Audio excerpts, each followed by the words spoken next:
Bonjour à toutes. Bonjour, je dis que sans film. Il y a notre caméraman une salonne de réseau. Je suis ravie de vous retrouver. Est-ce que vous m'entendez bien au fond? Ouais. Moyen. Ouais. Je vais tenter de monter la voix. Donc, je suis ravie de vous retrouver pour cette heure qu'on va passer ensemble autour de la résilience et du fonctionnement du cerveau. Je vais rapidement me présenter. Donc, je m'appelle Anne-Laure. J'aime bien me présenter comme étant une scientifique hybride. Pourquoi hybride? Parce que j'ai une double expertise. J'ai d'abord une première expertise en biologie cellulaire et moléculaire, exactement, donc avec un doctorat, un postdoc, des années de recherche, avec une spécialité cancéro. Donc ça, c'est mon parcours de chercheur universitaire. Mon objectif quand j'étais chercheur, je l'ai compris bien après, mais c'était vraiment de comprendre le dysfonctionnement de l'humain. Moi, ce qui m'a toujours intéressé, c'est comprendre pourquoi, là en l'occurrence, une cellule, excusez-moi l'expression, en pète les plombs, devient cancéreuse, et comment faire en sorte pour limiter la progression. Donc ça, c'était vraiment mon leitmotiv de comprendre, d'aider la recherche et donc d'aller produire des données scientifiques. Sauf qu'à un moment donné, je me suis retrouvée sans doute, comme beaucoup d'entre vous aujourd'hui, à un mur qui est où vais-je, qui suis-je, toutes les grandes questions existentielles. Et j'ai réalisé qu'il me manquait la saveur de l'humain dans cette quête de comprendre le dysfonctionnement de l'humain. J'avais besoin d'avoir une dimension plus émotionnelle, plus relationnelle. Et notamment dans mes années de recherche en cancéro, j'ai fait une année où je me suis formée en ce qu'on appelle oncologie psychosociale, parce que j'avais formulé l'hypothèse que les émotions et la qualité de vie impactaient l'apparition de la maladie. Et pendant un an, j'ai fait cette année de transition avec ce projet de recherche. Tout ça, c'était à Montréal, au Canada, parce que ma vie de chercheur m'a amené à vivre une expatriation au Canada, près de 15 ans, 13 hivers exactement. Ça reflète une des raisons qui m'a fait rentrer en France, et je compte les années en hiver. Et donc, cette année de transition, là, on est dans les années 2010, je me suis écroulée à la fin, pour plein de raisons, je ne vais pas rentrer dans les détails, mais je me suis écroulée au laboratoire, notamment parce que ce projet de recherche de faire un croisement entre les émotions, la qualité de vie et ce que j'observais, moi, derrière mon microscope et l'apparition de la maladie, ça n'a pas vu le jour. Ça, associé à plein d'autres enjeux au niveau de la recherche, je me suis vraiment effondrée physiquement un jour au labo. Et on m'a emmenée aux urgences, il n'y avait rien d'anatomique. J'étais en train de faire un épuisement qui n'a pas été ni dépisté, ni pris en charge. Voilà. Et en fait, je n'ai pas remis les pieds au labo. Et c'est comme ça que j'ai fait une transition de carrière vers l'accompagnement, la conduite du changement, le coaching et la psychologie du travail.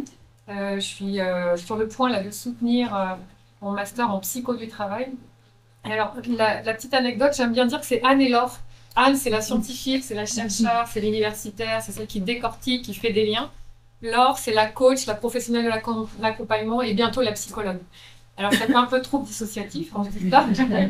Mais je vous rassure, Anne et Laure vont bien. Et puis, elles vont tellement bien que c'est cette union finalement de ces deux identités qui me permet de proposer aujourd'hui des passerelles entre le fonctionnement du cerveau. Donc, j'ai replongé dans mes cours. Quand j'ai fait mon doctorat, on a eu des cours en neuro, même si après je me suis spécialisée en cancéro, on a eu des cours en neuro. Donc j'ai replongé dans mes cours et j'ai changé ce qu'on appelle la veille scientifique vers donc, les neurosciences pour aller un peu décortiquer ce qui se passait dans le cerveau. Et donc ces passerelles avec le fonctionnement de l'humain et notamment ma grande casquette, c'est ce qu'on appelle la conduite du changement. C'est que quand j'ai commencé à accompagner des dirigeants, des managers, dans des enjeux de transformation et même des individus au tout début de ma carrière. Maintenant, je suis vraiment plus dans le monde de l'organisation et du travail. Mais au début de ma carrière de coach et de psychologue, j'étais aussi au niveau individuel et des thématiques de transformation de vie. J'avais un besoin de comprendre pourquoi, des fois, ça résiste, ces fameuses résistances. Pourquoi il y a des freins? Pourquoi avec une personne, ça va être simple, avec le même sujet, une autre personne, ça va être plus difficile. Et c'est comme ça que ma casquette de chercheur, elle est venue alimenter ma deuxième expertise, Laure en l'occurrence, pour aller comprendre un peu l'humain au cœur des freins et au cœur du monde de l'invisible. Moi, j'aime dire que j'adore rendre visible l'invisible. Et donc, c'est comme ça que j'ai modélisé l'humain et que j'ai proposé un modèle qui s'appelle le modèle des 7 clés. C'est les 7 clés du changement. Il y a un stand à Cabinet Neuro, il y a mon équipe qui est au deuxième rang, là, qui est présente. Et on va vous accueillir au stand si vous avez envie d'aller plus loin pour découvrir l'Académie Enron et ses 7 clés. Là, pendant cette heure qu'on va passer ensemble, ces 7 clés, je vais vous proposer une lecture qui est vraiment orientée sur la notion de résilience. Parce que vous allez voir que la résilience, le rebond, bah, ça fait partie des étapes dans le changement. Donc voilà ce que je vais vous proposer aujourd'hui. Alors, donc, au programme, ça va être vraiment d'avoir deux parties pratiques. Et donc, je vais vous proposer une lecture de c'est quoi les différents types de résilience. De quoi on parle quand on parle de résilience. Et puis, un éclairage neuroscientifique. Alors, ça peut faire un peu peur comme ça, mais vous allez voir que je vais vulgariser et vous donner des exemples qui va, j'espère, vous parler dans vos vies de tous les jours. Les différents types de résilience. Alors, il y a la résilience, la première, moi, qui m'a intéressée, c'est la résilience biologique. Vous allez voir que notre corps humain a une capacité incroyable de résilience. Et c'est un modèle, finalement, sur lequel on peut se reposer. Il y a la notion de résilience individuelle, et là, c'est pour ceux qui suivent un peu les travaux de résilience, il y a monsieur Boris Cyrulnik, qui est le père de la résilience au niveau individuel, et c'est là où je vais vous proposer un chemin neuronal. Qu'est-ce qui se passe dans notre cerveau pour accéder à cet espace de résilience, et je vais notamment vous témoigner un de mes parcours de vie. Et puis, un focus sur ce que j'ai appelé la résilience organisationnelle. Alors, comme je vous l'ai dit, je suis très orientée dans le monde de l'entreprise, mais quand on parle d'organisation, ça peut être un système familial. C'est une organisation, on peut la transposer à différents niveaux. Voilà pour ça. Ça va pour le moment? Alors, la résilience biologique. Qu'est-ce que c'est? Eh bien, j'ai commencé à vous en parler. En fait, c'est cette capacité extraordinaire du corps humain à s'adapter dès qu'il y a une perturbation externe ou interne. Et son objectif, en fait, c'est de mobiliser des ressources pour aller se maintenir et retrouver un fonctionnement optimal. Quand on parle de perturbation externe, ça peut être, vous voyez, je vous donne des exemples, une infection virale, une opération, on se brûle, de la déshydratation quand il fait trop chaud, tout ça, c'est des perturbations. Notre corps humain va faire appel à son système nerveux, son système hormonal, son système immunitaire. Par exemple, quand on vit un stress, on va avoir une activation du nerf vague qui va être activé par ce qu'on appelle le système parasympathique, qui va faire en sorte que notre corps retrouve un équilibre. On va avoir, quand on a une infection virale, on va avoir notre système immunitaire qui va déclencher une sécrétion de cytokines qui va permettre à notre corps d'aller retrouver un fonctionnement optimal, etc. Donc ça, c'est vraiment une forme de résilience que notre corps humain a naturellement pour retrouver un fonctionnement optimal. Voilà, je vais donner deux exemples. D'autres exemples, sécrétion d'ocytocine et de dopamine, ça c'est quand on vit quelque chose de joyeux, notre corps va sécréter de l'ocytocine et de dopamine qui va nous permettre d'ancrer que c'est un moment agréable qu'on vient de vivre, que c'est quelque chose qui est important pour nous. Et le dernier point qui est assez troublant, il y a des études de résilience transgénérationnelle avec des modifications épigénétiques. Alors là, j'ai pas trop le temps de rentrer dans les détails, mais c'est un espace de recherche qui est passionnant. L'épigénétique, c'est en gros toute la modification de l'expression de nos gènes, mais qui n'est pas directement dans les gènes, qui est en amont, notamment sur les gènes du métabolisme. Par exemple, il a été montré que des personnes qui ont été victimes de famine, leurs descendants, donc 1 à 2 générations après, ont des modifications en amont du gène des métabolismes, ce qui peut créer du diabète. Le diabète, chez certains d'entre nous, peut être issu de nos ancêtres. Et ça, c'est ce qu'on appelle du coup des résiliences l'inverse d'accru. Diminuées, c'est-à-dire que notre corps s'adapte moins. On a une hypervigilance à des sources de stress dues à une modification épigénétique. Il a aussi été montré qu'on a des résiliences accrues, c'est-à-dire que notre corps va avoir une capacité de résister à des situations de stress grâce à une transmission transgénérationnelle. C'est vraiment un sujet passionnant. Je pourrais en faire une conf rien que... Donc voilà ce qu'on appelle la résilience biologique. C'est vraiment la capacité du corps humain de retrouver un fonctionnement optimal. Il y a d'autres types de résilience. La résilience individuelle, donc la résilience que nous on a, et c'est sans doute celle que vous allez, vous, être, par laquelle vous allez être la plus concernée, puisque finalement c'est celle qui permet de vivre et de réussir à se développer en dépit de l'adversité. Ça, c'est une définition de Boris Cyrulnik. À main levée, qui connaît Boris Cyrulnik? Ouais, vous êtes souvent fait nombreuses à le connaître. Il est assez incroyable, cet homme. Son histoire de vie, rapidement, à 6 ans, ses parents sont arrêtés par la Gestapo, déportés et tués dans un camp nazi. Lui-même est arrêté par la suite. Et il arrive à s'enfuir grâce à une institutrice. Une histoire où elle le cache, il arrive à s'enfuir et ensuite il est ballotté de famille d'accueil en famille d'accueil.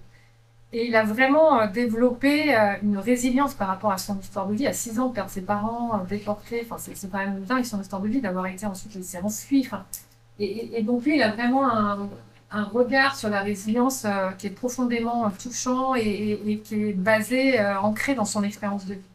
Et donc ce que Boris Cyrulnik, lui, il dit que c'est vraiment cette notion de d'être exposé à une adversité. Ça, la résilience suppose qu'on a une adversité, quelle qu'elle soit, et que c'est un processus dynamique, c'est-à-dire que c'est pas figé.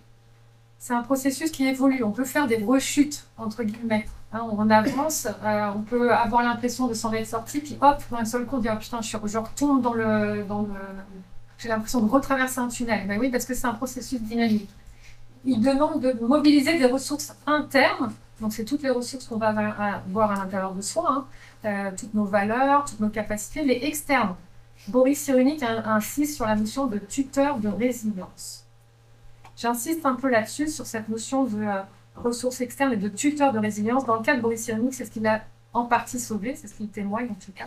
Et c'est vrai que les tuteurs de résilience, ça va être des mentors, ça va être des personnes, ça peut être des amis, ça peut être des personnes en qui on a entièrement confiance, qui vont nous être là quand le moment où on a besoin d'eux. Je vous donne un de mes témoignages.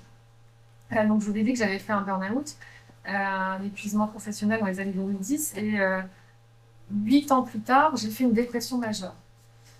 Une dépression où je me suis littéralement effondrée, avec arrêt d'alimentation, arrêt de boisson, je pleurais tout le temps, une incapacité de me lever, j'étais alitée en permanence, je me suis fait hospitaliser. Et les médecins ont autorisé un retour parce que j'ai eu des tuteurs de résilience. En l'occurrence, j'ai 11 amis qui ont créé un groupe WhatsApp pour me prendre en main du matin à 9h. J'étais à Montréal, donc j'avais pas ma famille avec moi. De 9h le matin jusqu'à 9h le soir, pendant 5 semaines, jusqu'à ce que ma mère arrive. Là, c'est vraiment des tuteurs de résilience. Et que pendant cette période d'adversité, j'ai été soutenue. Alors, j'ai reçu une vague d'amour exceptionnelle dans cet espace de vie qui a été très douloureux. Et ça fait vraiment partie des tuteurs de résilience, sont des piliers fondamentaux quand on vit une adversité. La résilience individuelle, elle s'inscrit aussi dans une temporalité, c'est-à-dire que c'est un peu en lien avec le processus dynamique, rien n'est figé. Et c'est un truc, moi, qui m'a énormément aidée quand j'étais en dépression. Je me raccrochais à la notion d'impermanence des choses. Là, on va toucher du doigt la philosophie bouddhiste, hein, si certains d'entre vous connaissent. L'impermanence des choses. Rien n'est permanent. Rien ne vit. Et quand on vit une adversité, c'est hyper important de se rappeler que oui, c'est temporaire et que oui, je suis en train d'en chier. Je suis dans le fond du trou, mais il y a quelque chose d'autre qui va sortir derrière. C'est hyper important, et ça, c'est une forme de ressource interne. Moi, ça a été une ressource interne de me connecter à l'impermanence des choses. La résilience individuelle, selon Boris Cyrulnik, elle est aussi universelle, c'est-à-dire qu'elle concerne tous les êtres humains, quelle que soit leur culture. Par contre, elle va être variable selon les contextes, selon les croyances, selon l'éducation dans laquelle on a grandi. En France, on est très judéo-chrétien, avec des soins parfaits, avec voilà, c'est vrai, hein, avec des injonctions, les enjeux de santé mentale. Moi, je salue Nicolas Demorand, je ne sais pas si vous l'avez suivi, il a eu l'audace, le courage de publier un livre sur la bipolarité, alors qu'il est à grande écoute sur France Inter, et c'est ce genre de personnes qui permettent d'aller démocratiser la santé mentale. Mais en France, on est encore, c'est encore un peu honteux. Ne serait-ce que ma famille, elle a honte, elle ne dit pas que j'ai fait une réflexion, on le cache. Alors que moi, je vous le dis parce que voilà, ça fait partie de l'expérience de vie. Voilà pour la résilience individuelle. Alors, les mots-clés qui sont un peu des mots fourre-tout, qui tournent autour de ce concept de résilience, puis c'est ça que je vais vous proposer d'aller résumer. C'est les mots, on va parler de deuil, on va parler de renoncement, le fameux lâcher-prise. Lâche-prise, ça ira mieux. Le fameux terrible, ça veut dire. Je peux tomber dans c'est un bon fourre-tout, ce lâcher-prise. On va parler aussi de reconstruction identitaire, de retour à soi, d'intériorité. Alors, c'est tous ces mots-clés qui vont finalement voyager autour du concept de résilience. Moi, ce que je vous propose, c'est cette lecture suivante. C'est que finalement, ce que j'ai compris dans mon chemin de la résilience, et puis là, je vais vous raconter une autre histoire de vie, c'est à travers ce chemin neuronal qui permet d'accéder à la résilience. Déjà, le point de départ, c'est on vit une adversité. En l'occurrence, l'adversité que j'ai vécue pendant 6 ans, c'est de vouloir être maman. Donc je sors de 10 années d'essai, enfin je sors, ça fait 2 ans que j'en suis sortie, mais vous voyez, si je dis je sors, c'est que c'est encore en processus. Aujourd'hui, je suis très en paix, mais pendant 10 ans, j'ai essayé d'être maman. C'était mon rêve le plus cher depuis mes 20 ans. J'ai tout essayé, que ce soit avec en essai classique, que ce soit en PMA avec mon ancien conjoint, avec des potes homo, en FIV, ah oui, non, mais quand vous dites, j'ai tout essayé. En FIV, au Danemark, avec des PMA, là, en maman, enfin, monoparentale, j'ai tenté l'adoption, j'ai tout essayé. Donc ça, c'est l'adversité. Et je faisais une fixation sur ce rêve d'être mère. Jusqu'à ce que j'apprenne et que je comprenne à quel moment je devais lâcher prise. Le lâcher prise m'a permis d'aller dans un espace d'acceptation qui m'a permis de rebondir et qui me permet aujourd'hui d'être dans cet espace de résilience. Je vais me permettre de décortiquer pour vous permettre de comprendre aussi ce qui s'est passé dans mon cerveau. Le lâcher prise, c'est quoi? Le lâcher prise, déjà, c'est la première étape. C'est la condition de départ pour accéder à la résilience. Lâcher prise, il y a 2 mots. D'après vous, quel mot est le plus important? Lâcher ou prise? Qui dit lâcher? Ok. Qui dit prise? Ok. Moitié-moitié. Pour moi, c'est prise. Pourquoi? Parce que lâcher, ok, on comprend ce que ça veut dire. Mais qu'est-ce qu'on lâche? Quelle prise on doit lâcher? Connectez-vous à ça. Quand on parle de lâcher prise, lâche prise, ça vient de je lâche quoi? C'est quoi la prise que je dois lâcher? En l'occurrence, moi, la prise, elle était double. C'était le rêve d'être mère depuis mes 20 ans et c'était le contrôle du processus de la maternité. Et quand j'ai commencé à explorer ce que c'est que lâcher prise et à me dire cette prise-là, est-ce que je peux me permettre de la laisser aller? Est-ce que je peux lui rendre sa liberté? J'ai commencé à aller dans cet espace de petit à petit d'acceptation. C'est vraiment le premier pas. Le lâcher prise, ça va être d'identifier donc qu'est-ce que je lâche pour ensuite accepter ce qui est là plutôt que ce qui aurait dû, ce qui aurait pu, ce que j'aurais aimé. Et souvent, il y a un écart entre ce que j'aurais aimé, être mère, porter un enfant, allaiter, accoucher, j'aurais rêvé de tout ça. Versus ce qui est là. Et plus l'écart est grand, plus le lâcher prise en amont est difficile. Plus je commence à lâcher la prise, plus l'écart se diminue. Et je finis par accepter là où j'en suis, ce qui est là, plutôt que ce qui est. Et donc reconnaître la réalité. Autant ça, c'est la première étape, c'est une condition de départ, autant celle-là, c'est vraiment l'étape de reconnaissance de la réalité. Reconnaître ce qui est là, plutôt que ce qui aurait dû, ce qui aurait été, ce que j'aurais aimé. Pour ensuite aller dans un espace de rebond. Mon rebond à moi, vous l'avez dans l'accueil, avec la librairie Durance, et puis d'ailleurs j'en profite pour dire qu'à 14h je fais une séance dédicace pour celles que ça intéresse, et puis aussi pour qu'on puisse se parler, parce qu'il faut pas libérer la salle. Donc à 14h, je serai dans l'accueil. Mon rebond, ça a été mon livre. C'est-à-dire que à chaque fois, j'en ai des frissons quand je raconte cette histoire. Donc j'enchaîne les PMA, je commence un processus d'adoption en parallèle de la PMA. J'ai rendez-vous, donc pour celles qui ont vécu l'adoption, il y a des processus pour avoir ce qu'on appelle un agrément. Et donc je suis sur la fin de mon parcours, je rencontre la psychologue. Et là, je m'effondre, donc après les travailleurs sociaux qui viennent à la maison, tout ça.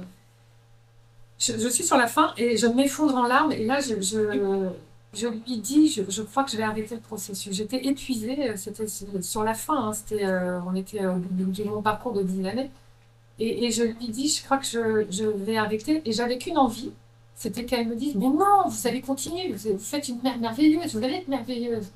C'est pas ça qu'elle m'a dit. Elle m'a pas dit ça.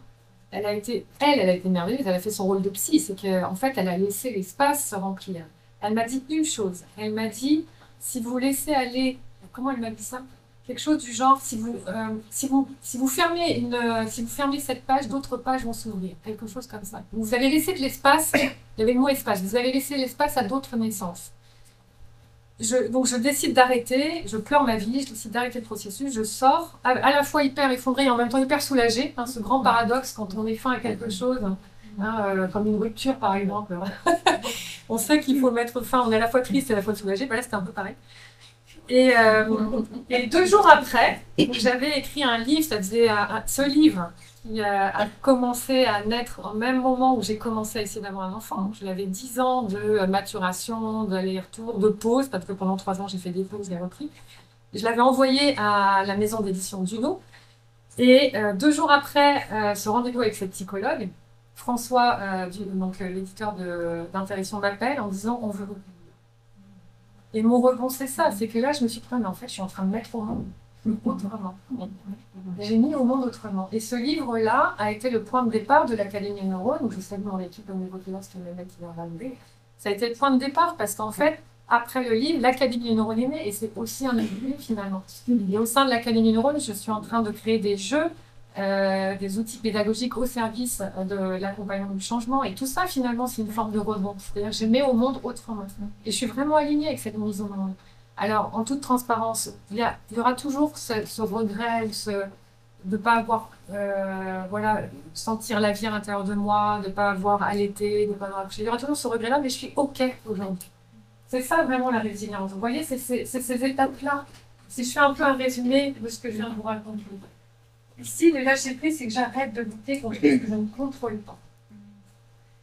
Et ici, là, il y a vraiment un point important qui est quand j'étais au Danemark, parce que les filles, je les ai au Danemark, à un moment donné, je me suis effondrée dans la salle de bain parce que je fais de l'endométriose, avec nombreuses affaires. Et j'ai fait une grosse crise d'endométriose la veille du transfert. Il s'avère que j'étais toute seule. Là, c'était le 3e transfert, qui a été le dernier. Et le premier, ma mère m'a accompagnée. Le 2e, j'avais dit où j'étais, mais j'étais toute seule. Le 3e, j'avais dit à personne. J'avais envie d'être dans ma bulle. Personne ne savait où j'étais.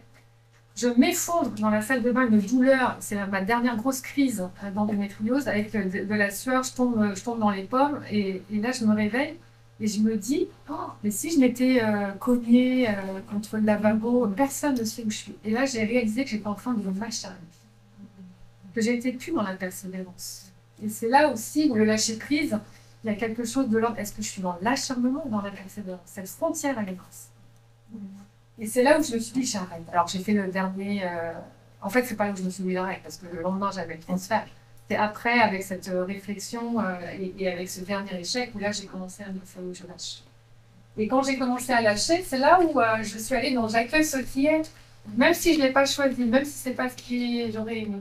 C'est ça, cette étape d'acceptation. Pour ensuite aller dans, mais je transforme la situation en autre chose.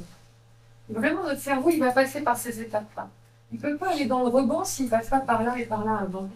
Le rebond, c'est vraiment la transformation. Et c'est ça qui permet d'aller dans cet état de résilience. Et j'insiste à nouveau là-dessus, hein, parce que c'est l'étape première pour le cerveau. C'est vraiment d'aller dans cet espace. Elle est où la prise? Qu'est-ce que je lâche? Et est-ce que je suis dans la persévérance ou dans l'acharnement? Est-ce qu'il y a une perte de sens? Est-ce que j'ai peur de ne pas y arriver? Est-ce que j'ai peur de regarder? Elle est où la prise?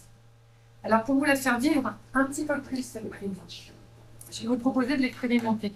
Je vais vous inviter à tout à prendre un crayon. Alors, peut-être qu'on n'en pas, vous pouvez le prendre en fait. Il faut prendre un. Peut-être avec un téléphone, ça peut marcher aussi. Idéalement, c'est un crayon.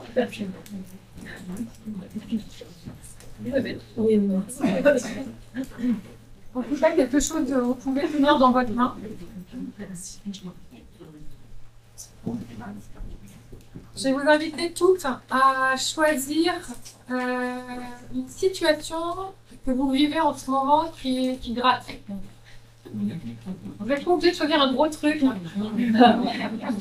peux pas toutes vous accueillir et vous récupérer derrière. Donc vous pouvez choisir un truc qui gratte.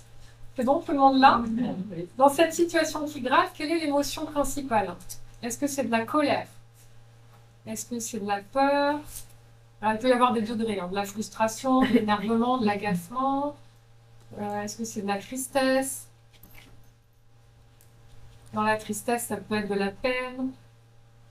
Je vous ai parlé dans la colère, vous avez dit, dans la peur, ça peut être de l'anxiété, de l'appréhension. En tout cas, je vous invite à mettre un mot-clé sur l'émotion qui domine dans cette situation qui est grave. Tout le monde là? Je vous invite maintenant à imaginer que cette émotion, c'est votre crayon. Donc, je vais vous inviter à prendre le crayon, à tendre votre main, et puis à fermer vos doigts sur votre émotion.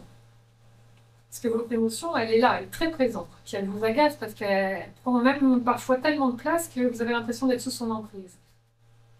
Et je vous invite à serrer les doigts encore plus. Parce qu'elle est tellement vous êtes tellement sous son emprise que vous dites tenez. Je vous invite à serrer encore plus. Et vous commencez vous continuez à bien tendre le bras. Celles qui ont des ongles, ça va commencer plus jamais. Je vous invite à continuer. On lâche, parce qu'on la lâche pas, hein. On la lâche pas, cette émotion. On tient, on ferme encore plus. Je vous invite à ouvrir maintenant. Qu'est-ce qui se passe quand vous ouvrez?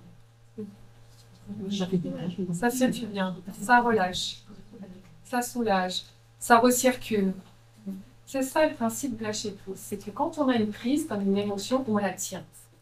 On la tient tellement que ça se retourne contre nous, dans le sens où on devient sous son emprise, et ça fige, et ça fait mal. Le lâcher prise, elle est encore là, l'émotion. Mais je lui ouvre, je lui rends sa liberté. C'est ça la notion de lâcher prise. Première étape, c'est quoi la prise? C'est pour ça que le mot prise, c'est le plus important. La prise, c'est une émotion, c'est un besoin, c'est une situation. Et je lui rends sa liberté. Et je récupère mon pouvoir d'agir. C'est vraiment ça la notion de lâcher prise. C'est un entraînement à la fois cognitif, parce qu'il y a une étape de travail, un peu d'élaboration de c'est quoi la prise, et ensuite une dimension qui est plus émotionnelle et plus corporelle. En ce moment, moi, je suis en train de faire un travail de lâcher prise dans une situation amoureuse où j'ai des peurs qui sont là. Et ces peurs, une d'entre elles, qui est la peur de la perte, elle peut par moments m'envahir, elle peut par moments, carrément, je perds le contrôle. Et je fais souvent cet exercice de visualisation de ok, je te vois, je sais pourquoi tu es là, je te reconnais, mais je décide de reprendre le pouvoir. C'est-à-dire que je t'ouvre la main et je te laisse aller. Mais je ne te garde pas comme ça. C'est métaphorique et en même temps, à chaque fois que je le fais de cette façon, ça permet il y a quelque chose qui lâche dans le corps. C'est clair ce que je vous amène? C'est ça qui va permettre au cerveau de petit à petit voyager dans cette dimension de ce que j'ai appelé le chemin neuronal. Alors, on continue. Sur celle-là, on était dans l'espace de résilience individuelle. Après, il y a un niveau de résilience, qui est la résilience du système, parce que les individus sont en interaction les uns les autres. J'ai appelé ça la résilience organisationnelle, donc on peut appeler la résilience systémique. La première résilience qui m'a intéressée, et que j'ai trouvée dans la littérature scientifique, c'est la notion de résilience écologique, qui est tout simplement la capacité d'un écosystème. Alors, quand je dis écosystème, c'est une forêt, c'est... je vais dire un truc aussi.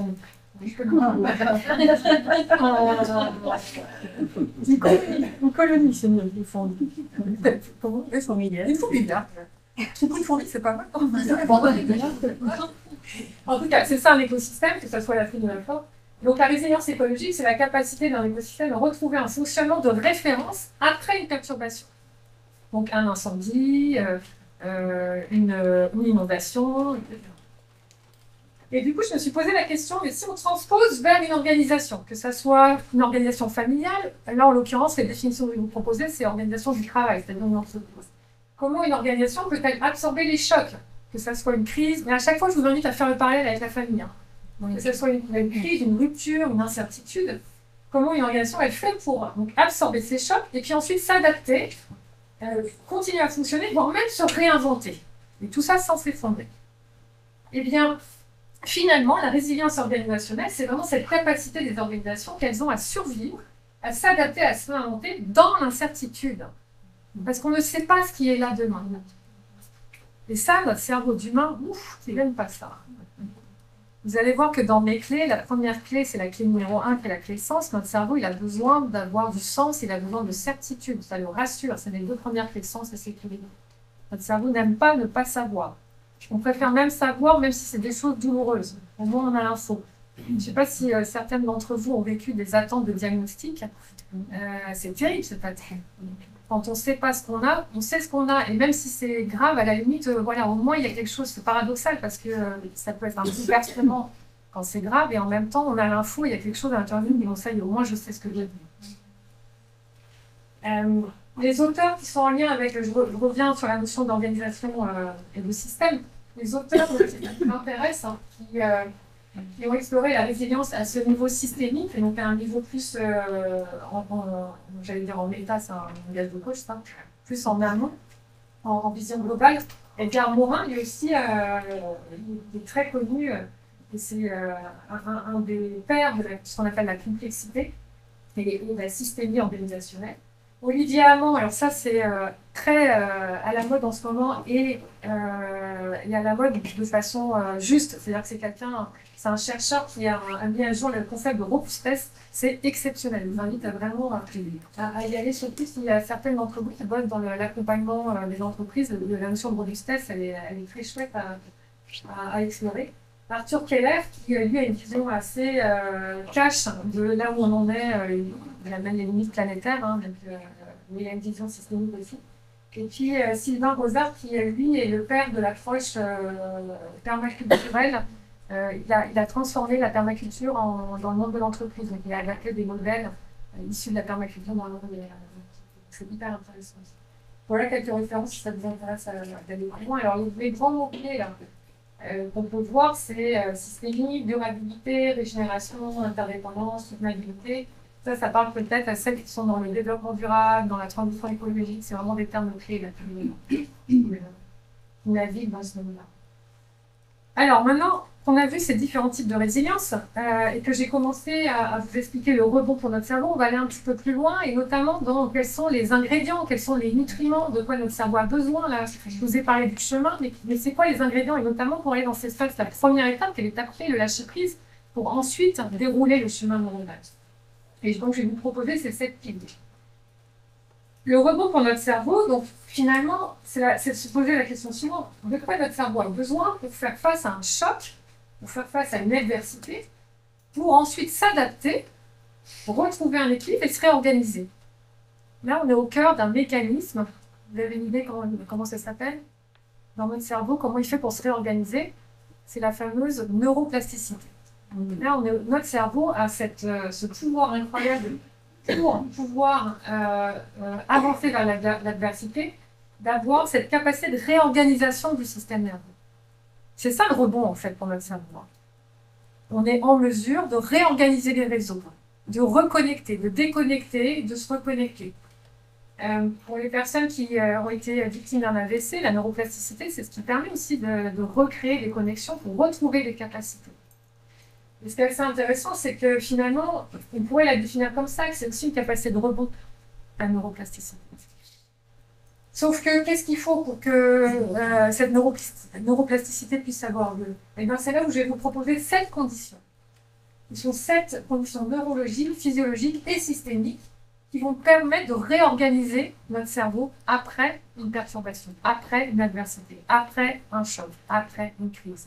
Que ce soit je pense à certaines d'entre vous, un cancer du sein, que ça soit, je pense aussi à certaines d'entre vous, un burn-out, j'ai eu des discussions ce matin avec certains d'entre vous. Ben là, c'est vraiment, je vais vous inviter vraiment, en fonction de votre situation, à explorer ces 7 leviers. Ces 7 leviers qui sont finalement issus de mes 7 clés du changement. Alors, je me permets de le préciser parce que, à la base, ces 7 clés qui sont adaptées à la conduite du changement, le livre que je vous propose là, et Gilles, de Durance, l'a mis en vente, c'est 7 clés scientifiques pour accompagner les enjeux de transformation. Et en même temps, je me suis permis d'en faire un parallèle avec la résilience, parce que quand on accompagne la transfo, il y a forcément cet enjeu de résilience qui apparaît à un moment donné, il y a forcément cet enjeu de le fameux lâcher prise que vous avez fait vivre. Donc c'est aussi 7 piliers, ces 7 clés du changement sont aussi 7 piliers de résilience. Mais voilà les 7. Le sens, la sécurité, le temps, la répétition, la récompense, le collectif et l'écologique et la clé libre. Le sens. Notre cerveau, comme je l'ai dit, a besoin de sens. Le sens, c'est aligner son énergie sur une mission. Alors là, j'ai adapté au salon professionnel et notamment à comment rebondir et retrouver un travail cohérent. Donc là, c'est une mission porteuse de sens. Par exemple, j'ai perdu du sens dans mon travail parce que je pense notamment à une personne qu'on avait croisée en Suisse qui nous avait raconté qu'elle était manager dans une industrie de tabac pendant des années et qu'à un moment donné, travailler pour une compagnie de tabac qui occasionne des cancers des poumons, c'était plus du tout OK. Il y avait un enjeu de sens pour elle. Et donc, elle a changé de carrière pour retrouver du sens. Et là, ça lui a permis vraiment de s'aligner. Sauf que ce n'est pas suffisant. Il y a vraiment pour le rebond aussi, quand on a un avant, un après, parce que finalement, quand on parle de rebond, c'est avant-après. d'avoir de la sécurité et de créer des conditions d'un environnement sécurisant. Je discutais tout à l'heure avec toi sur notamment quand on a eu un avant, un après, qu'on a vécu une maladie importante et qu'on a eu un arrêt de travail. Ben, retrouver du travail, c'est retrouver avec un cadre de sécurité. Si je retrouve un travail où ma boîte elle est en train d'exploser, où il y a des remaniements, ça va peut-être pas être sain pour moi dans ce moment de temporalité où j'ai besoin d'avoir un espace de sécurité avec peut-être un temps partiel ou un temps thérapeutique, un mi-temps thérapeutique, avec un collectif. Vous allez voir que la clé collective est là qui nous porte. C'est important de retrouver un espace de sécurité. Notre cerveau, il a besoin de sens. Il a aussi besoin de temps. Hein, le temps, c'est respecter son propre rythme d'intégration. On ne va pas tous au même rythme.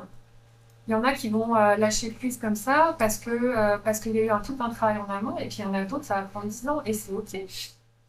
Le lâcher prise, c'est aussi dans le cadre du travail. Ça va être par exemple le lâcher prise, la clé temps. C'est aussi de se donner l'opportunité de refaire des formations pendant 1 an, par exemple. Pendant 1 an, je suis à Pôle emploi là, j'ai discuté avec une collègue, je pense que c'est Pôle emploi ou l'APEC, je ne sais plus, mais qui, par exemple, propose d'aller faire des stages en immersion dans certaines entreprises. Et elle peut le faire plusieurs fois. Donc ça, c'est hyper intéressant. C'est pendant un certain temps, ça va lui permettre aussi d'aller métaboliser qu'est-ce que je veux, vers où je veux aller. Hein, pour rebondir, on a aussi besoin de ça. Et c'est directement, ces deux clés-là, je les mets ensemble, parce que c'est directement relié aussi à la répétition. Je vais répéter plusieurs fois pour... ça c'est sûr que non. Ça me tente bien. La répétition, elle va permettre aussi d'ancrer sa confiance en soi. Parce que plus on va se trouver dans une sphère de vie qui fait du sens pour soi, dans laquelle on est sécuritaire, et plus on va renforcer je suis à ma place, ce sentiment, là je suis à ma place. Je disais à une d'entre vous ce matin que moi, j'ai plus l'impression de travailler. Je n'ai pas l'impression de travailler. Moi, je suis avec des collègues que j'aime, qui sont des amis. Je développe, je travaille avec des clients qui nous portent en permanence. Alors, il y a des chieurs. Hein, il y en a forcément qui nous enquiquinent des colons par moment. Et en même temps, voilà, on est au cœur de l'humain. Et moi, mon métier, j'ai pas l'impression de bosser, quoi. C'est vraiment... Alors, c'est un cadeau que j'ai, j'en suis bien consciente, hein, qui est aussi issu d'un parcours. Je sais que c'est pas la chance que tout le monde a, mais je vous invite en tout cas à aller dans ce sentiment de je suis à ma place. Et ça, on le sait aussi en répétant. Ça, c'est vraiment ces clés-là. Et en répétant, et aussi parce que il y a cette notion de satisfaction, cette notion de plaisir. Notre cerveau, c'est une bestiole à réponse. Notre cerveau, il a besoin d'avoir des gains immédiats. Et donc ça permet de renforcer la motivation. Et comment? Par des petits pas, par des petites victoires, par des petites célébrations. Quand je dis petites, c'est entre guillemets, c'est des choses qui vont vous faire du bien. On a besoin d'appartenir à un clan. Nous sommes des êtres claniques. Et c'est important, je vous parlais de Boris Cyrulnik qui parle de tuteur de résilience. C'est important de s'appuyer sur des alliés qui sont soutenants. Ces fameux 11 amis, là, moi, quelque part, ils m'ont sauvé la vie, je leur rends hommage. Le collectif est un des piliers pour avancer, pour redresser. Et puis ma dernière clé, c'est ce qu'on appelle l'écologie. Alors, l'écologie, spontanément, là, si je vous dis, ça vous fait penser quoi les mots-clés qui vous viennent quand je dis écologie? Nature. Responsable, ouais. Durable, ouais. Système, équilibre. Des fois, j'entends environnement. Préservation. Alors, pardon? Sauvegarde. Sauvegarde, oui, tout à fait. Donc, là, on parle de l'écologie du vivant, dans ce que j'entends. Logie, ça veut dire science et connaissance. Donc, biologie, c'est science et connaissance sur le vivant. Ophtalmologie, c'est science et connaissance sur les yeux. Écologie, c'est science et connaissance sur l'habitat. C'est lequel notre premier habitat? C'est le corps. Là, quand je parle d'écologie, c'est pas l'écologie du vivant, c'est ce qu'on appelle, ce que j'appelle une triptyque. C'est d'abord l'écologie personnelle. Elles sont où mes limites à moi? Et ça, c'est hyper important. D'aller installer un mode de vie qui respecte ses besoins, ses valeurs, ses limites. C'est ça l'écologie personnelle. Il y a un deuxième niveau d'écologie qui est l'écologie relationnelle. C'est les limites de mon système, de ma famille. Par exemple, ma limite à moi, c'est de reprendre le travail à temps partiel parce que je sors d'un traitement thérapeutique ou je sors d'un burn-out. Ça, c'est ma limite à moi. Mais au niveau de mes enfants, est-ce que c'est acceptable? C'est quoi leur limite? Ça, on est dans l'écologie relationnelle. Et puis après, il y a l'écologie du système, que ce soit le monde du vivant ou d'un système plus orienté dans la famille. Je vais faire un petit focus sur la connaissance. Je vais faire un focus sur les 3 premières clés.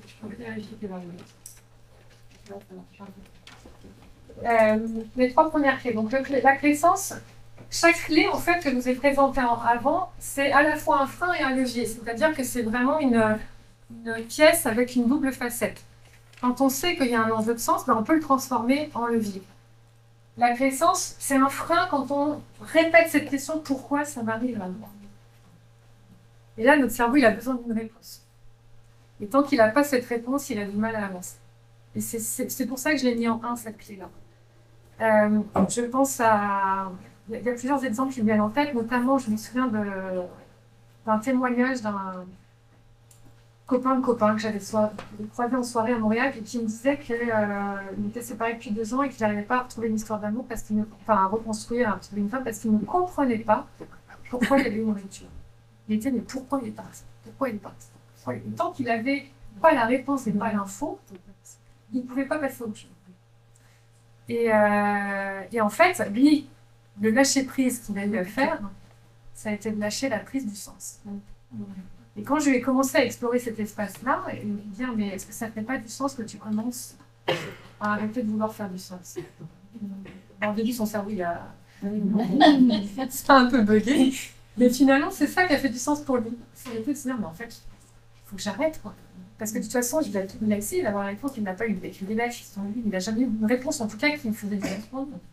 Et c'est ça qui lui a permis, finalement, d'aller rebondir, redonner une raison d'être. Il a retrouvé une raison d'être, de laisser aller ce besoin. Parce que dans la perte de sens, quand on n'a pas de sens, il y a des pertes de repères. On va être incertain par rapport à l'après. Cette notion d'incertitude, elle vient en plus déclencher la clé numéro 2, qui est la clé la clé CPU. Dernier petit focus. Ah oui, alors chaque fois je fais un petit... la sécurité rétablie condition. J'ai noté pour un apaisement neurologique. La résilience n'a pas lieu s'il n'y a pas d'espace de sécurité. Ça, c'est vraiment aussi l'apaisement, c'est métaphorique, hein, apaisement neurologique, et c'est plus que métaphorique en fait, parce qu'on a vraiment des sécrétions à travers le nerf vague. Dernier petit focus sur la clé de temps. C'est un frein parce que là, généralement, on n'a pas le temps parce que c'est quelque chose que j'entends très fréquemment dans l'entreprise. Souvent, on n'a pas le temps. En entreprise, on est dans une espèce de course effrénée une pression, une accélération des rythmes de travail. Et j'entends tout le temps, sauf que c'est un frein parce que le problème, c'est que ça crée des erreurs. Notre cerveau, il a besoin de temps. Il a besoin d'avoir cet espace pour apprendre. Pour rebondir, c'est aussi réapprendre. On réapprend à marcher, on réapprend un langage, on réapprend une façon de penser. Notre cerveau, il a besoin de temps. Il a besoin d'essayer, de s'autoriser à se planter, le droit à l'erreur. Le droit à l'erreur en France, il est terrible. Je dis en France parce qu'au Canada, en Amérique du Nord, ça m'a toujours marqué. Une fois, une personne m'avait dit mais c'est quoi, toi, tes échecs? Ça m'avait scotché. Parce qu'en fait, c'était vraiment une conversation qui était hyper intéressante parce qu'il voulait savoir comment j'avais rebondi derrière. En France, oui. Le rebond passe par je me suis cassé la gueule et voilà ce que j'en ai appris. Et ça, c'est autorisé par le temps. Sinon, on va rigidification des valeurs. Donc, en termes de levier, pour le rebond, c'est déjà de se foutre la paix. Et d'accepter que ça prend du temps de rebondir. Et que les épreuves de vie, c'est pas. Alors, des fois, on aimerait, c'est tellement désagréable par moment ce qu'on vit qu'on a envie de passer tout de suite à l'après. Mais c'est d'accepter que le cerveau, le temps, c'est le meilleur ami de la souffrance. Hein. Ça s'appelle avec le temps.